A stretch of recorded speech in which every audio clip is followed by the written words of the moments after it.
Hi everybody, this is a video showing you how to take through Design Space the SVGs that let you create these cone-shaped favour boxes. Really is what they are. You get 7 cones and they all stand in a display box like this.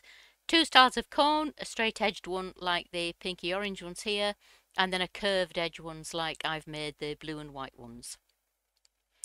All the cones and the box come with 3 sizes of overlays, so you can decorate these as you wish. Everything is small enough to cut from A4 or letter. You also get 3 styles of tags. They're pretty basic. You could actually just design those yourself easily in Design Space, but they're there so you don't have to. Oh, and I'll just talk about that picture there. Inside the tray, there's a separate insert, so the bottom of the cone sits into that little shape there, which means that as you take other cones out, they can't fall over, and even if they're filled really heavily, they're supported at the bottom and about maybe a third of the way up as well, so they're nice and stable within the holder. I think that's all I need to tell you. The pictures, which are all going to be on Etsy, give you the dimensions of the different things. So let's go to Design Space and see how to bring them in. I did originally have this all in one SVG like I usually do, but even I thought that was just a little bit too daunting. There were so many pieces to it. So I've actually split it up now into just the box, the actual tray holder for the cones, one for the tags because you may or may not use those, and then one for the straight edge cone and one for the curved edge cone.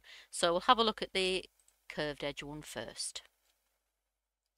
I'll just zoom out a little bit. So we've got to deal with the scores first, as always, with any multi-part SVG that's got score lines. So the first thing to do, it drops onto your mat and it's still selected. So just click Ungroup. I am on the desktop version for PC. So for me, Ungroup is at the top of the Layers panel here on the right, which I always have open. So that means you can see now the 2 subgroups within it, and there's only one set of scores here. With all my SVGs, they're always that first line in your layers panel. Sometimes it's a group, sometimes it's just one set like it is here. So click on it to select it, go to your operations menu, click on where it says basic cut because that's what it's set to automatically, and then go down to score and you can see that it's been converted. Then we just need to click on that other group of all the cut pieces underneath and ungroup that, and you can see that the grouping disappears. So now everything on screen is a separate piece, and we can go ahead and attach those scores to the cone. So as you'll see from those pictures we just looked at, you have the option to cut the cone with a tiny little hole for a tag. I actually made mine before I cut the hole, so I had to punch them, and then I thought, oh yeah, that's a nice idea, so I went back and added it to the SVG. So it's in the SVG automatically. So if you know you're not going to put a tag on there, all you need to do is open up that attach group so that you can select just the cut piece. Then you can go to contour, and if you don't want it, you can just click on that little cutout hole there and you can see it's disappeared.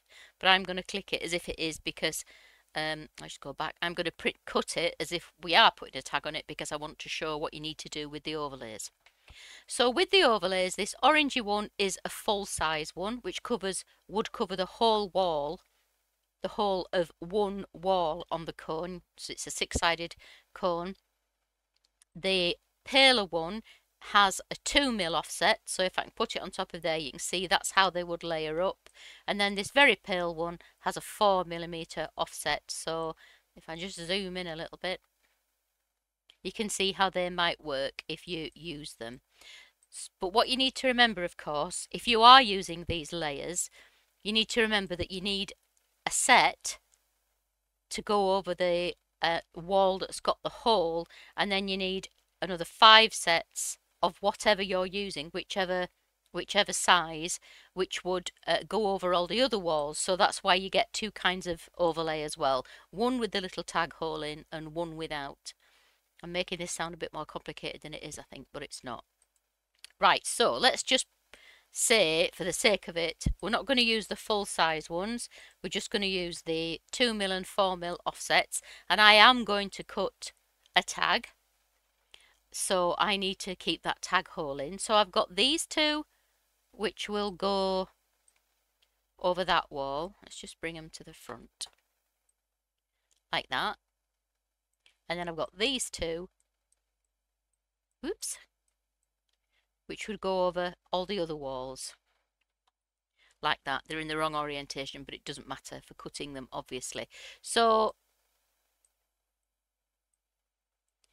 we only need one pair of those, but we need 5 pairs of these because there are 5 walls without a tag. So I'll just duplicate those. We've got 1, we want 2, 3, 4, 5.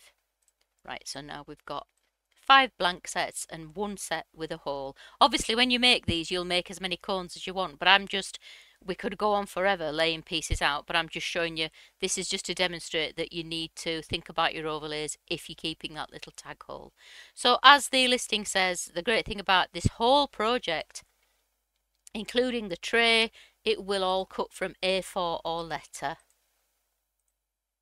because the pieces are nice and small. And the other nice thing about that is because the pieces are small, it means, oh, now it's telling us we can't use A4 there, so we'll just go back and I'll show you why. Because the pieces are small, you could actually cut this whole thing a great deal bigger and have really big cones and a really big display box. Right, so it will cut from A4 this, I promise you, I cut all mine from A4.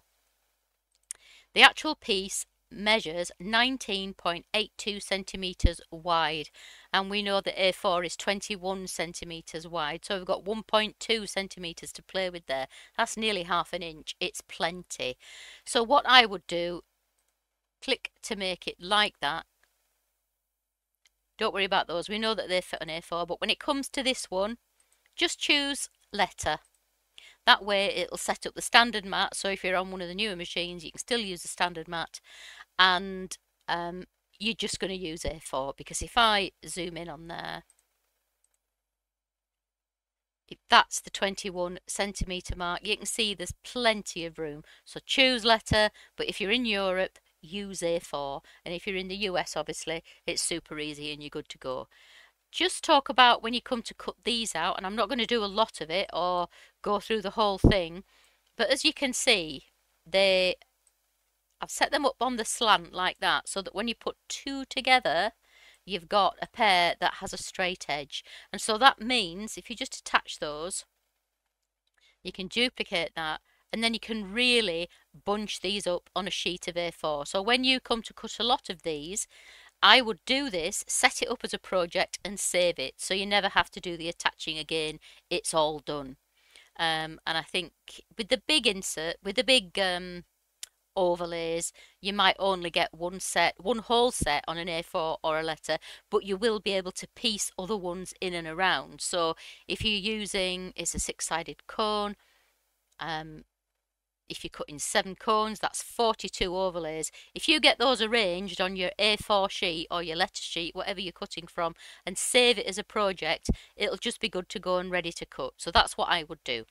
Right, so I'm not going to cut that, so I'm going to delete it. And I don't think I need to show you the straight edge cone, because it's exactly the same. It's just that this is a slightly different shape, but it works in exactly the same way. You still need to think about whether you want that tag hole, and if you don't, contour it out and then just use the overlays with no hole. Okay, we'll just have a quick look at this tag one, but really these are all shapes that you could make super easily in Design Space. But if you use mine, when it comes in, ungroup it, and you can see that, we'll just bring all those to the front, you can see that they are slightly offsetting from that background layer. And so with mine, I made navy blue and with a white tag on the front, and I actually did print then cut with the white portion of that tag. And with that one, I cut the background in the lovely pattern card that the cones were made from, and then I just stuck a white one to it and I hand wrote those. But again, every piece of this is suitable for print then cut. If I find this, obviously, this decorative overlay on the front of the navy blue box, that was done with print then cut. And so was that. But you could make those as ornate as you wanted, couldn't you? But I know a lot of people like to use mirror card and glitter card and do layers with those. So that's why I've done these overlays. The box itself, actually, is still small enough to use for print then cut. So you don't need the overlays if you want to do print then cut. You can do it directly onto the box. So we'll bring that in now. So again, it comes in selected, ungroup it. That lets you see the subgroups, and for my SVGs, the scores that need converting are always in there. So click it to select it, go to your operations menu, choose score, and you can see that there's ungrouped, they're converted now. And while they're still selected, we need to ungroup them.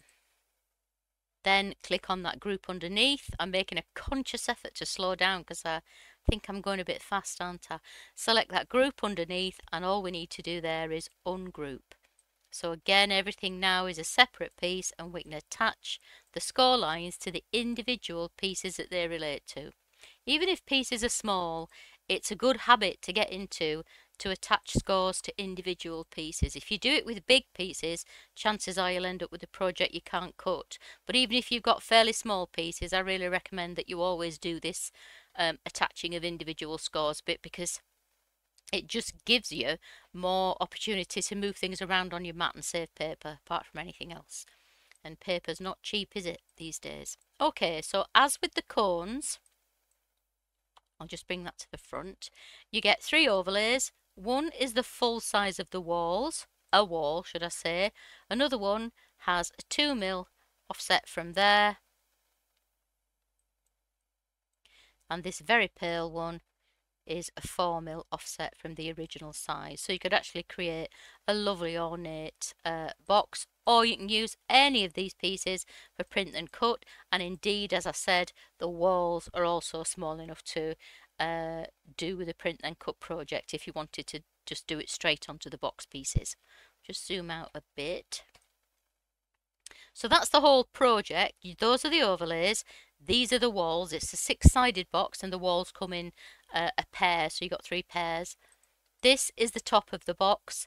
This is the base of the box, and this is the insert that goes inside that I talked about that holds the cones. Oh, there it was. Holds the cones safe at the bottom to make it a nice sturdy thing once it's built. Right, so let's say we're not using that one, but we are going to use these on each wall, so we need 6 of each of those. So 2, 3, 4, 5, 6.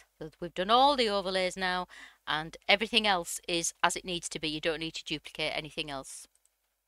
So if we click make it, oops, I didn't attach something. That's what happens if you don't attach your score lines. Is it that one? Yes. Try again. Did I do all the others? I did.